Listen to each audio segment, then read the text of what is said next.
It was a resounding affirmation to an uncomplicated question.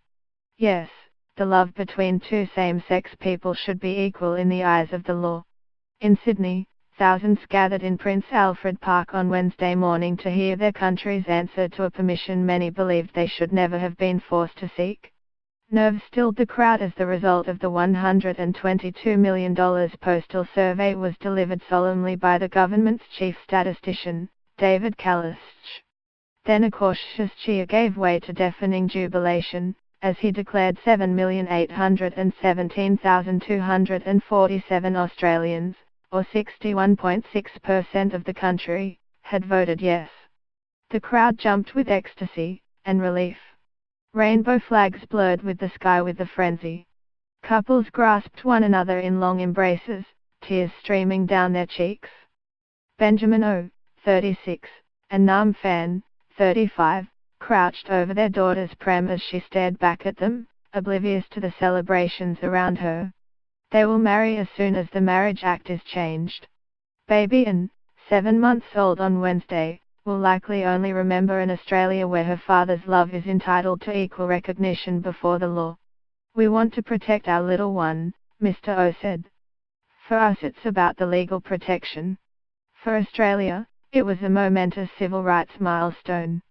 Proof that a country, with a history of obstinacy towards change, had on this occasion embraced it wholeheartedly. For many older members of the gay community, it was the culmination of a decades-long strong struggle for equality and dignity. Teresa Savage and her partner of 12 years, Ray Giffey, wept as the verdict was delivered. When you're our age you've come on such a long journey. I came out when I was 16 years old, I am 62 years old now.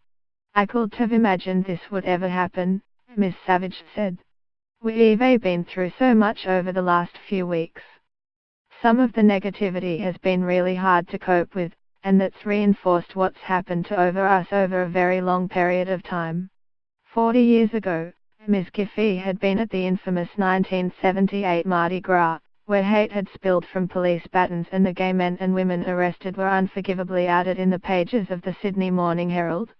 I cannot believe that we still had to fight so hard for basic civil and human rights, she said. It's been a long time coming.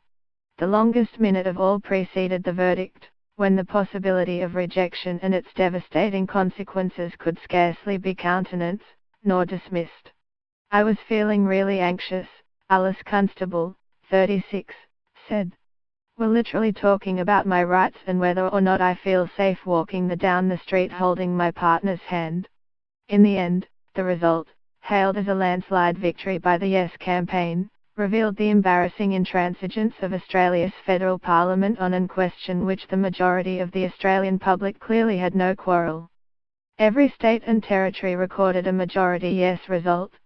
Nationally, 133 of the 150 federal electorates voted yes, 95 of them emphatically so. Just 17 electorates returned a majority no result. And with a survey return rate nudging 80%, Australia's verdict was unimpeachable.